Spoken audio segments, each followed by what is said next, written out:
Поднимите голосок. Узган Азнала исем авылында белем алусы 4-нче класс укучылары, класс җитәкчеләре Зөлфия Сәлихова менән Күгәрсен тарих туган якта өйрәнү музеенда кунакта булып кайтты.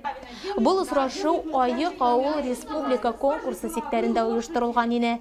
Музейның директоры Рөстәм Сәйдбаталов әйтүенчә, балалар һәр сынтты, экспонатты зур кызыксыну белән караны, сорауларын бирде. Основным предметом, значит, в этой избе была и является печь. Аек авыл республика конкурсы сиктәрендә Күгәрсен туган якта өйрәнү музеенда исем урта мәктәбендә укучы балалар бездә кунакта булып китте. Улар археологик кымарткылар, Muradın diyaramaha mınanны кызыксындылар.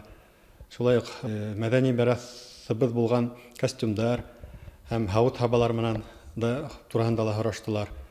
Шулай ук менә яшь бәләкәй булуларына карамастан, безнең тарихыбыз менән да бик нык кызыксыналар. Бөек ватан сугышы, менә Шаймуратов генерал хакында ла, оның биография хакында бик интекле итеп һораштылар.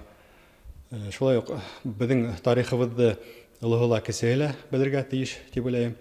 Һәм менә безнең мәдәни борынгы ата-бабаларыбыз кулланган әйберләр тәрбияви әһәмияткә бик зурдыр дип уйлыйм.